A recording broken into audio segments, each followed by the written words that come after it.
At 8 o'clock, we got Sacramento State, who's 2-0, traveling to Stanford, who's 1-1. Stanford only favored by 8 on the Pac-12 network. Ashton Daniels has gone 27-43 through his first 2 starts, thrown for 267 yards, 2 touchdowns to 1 interception.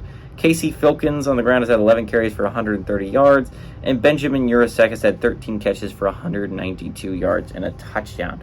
I think what's actually going to be pretty interesting about this game is it could be close.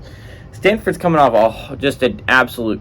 They got destroyed, right? Like, they got absolutely their butts handed to them against USC the other night. And Sacramento State's 2-0. This is a good Sacramento State squad. They're traveling to Stanford. It's going to be home field advantage Stanford, but this isn't a great Stanford team. I think, as you were aware, when they got destroyed by USC. To be fair, a lot of teams would get destroyed by USC.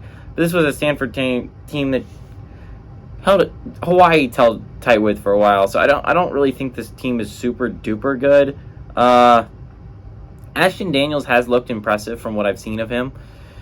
I'm kind of excited to see how this game turns out. Obviously, I'm not going to be watching it. It's at 8 o'clock at night, and there's other better games on.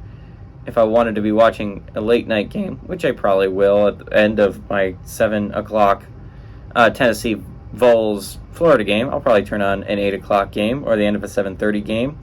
I probably won't be turning on this one. The likelihood that this game is even somewhat close is kind of high. I think Sacramento State can play well, but I don't think this is the most exciting game. I don't think it has any impact on really anything. I understand not every good game has to be impacts the playoff picture in some way. I understand that. Northern Illinois, Boston College was arguably one of the best games of college football week 1. I don't expect that to be a game that impacts the playoff picture all that much.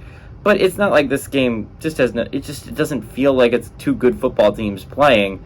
It feels like Sacramento State's pretty good, but that's FCS good. This isn't. Stanford's bad. I think Stanford's pretty bad. I don't think they're going to be able to put up a lot of points this year. I don't know how many teams they actually beat this year. I do think they beat Sacramento State at home, though. Ashton Daniels is a good enough quarterback that I think he makes a couple plays here. Give me the Cardinal to win and cover at home. I don't understand why they're only 8-point favorites.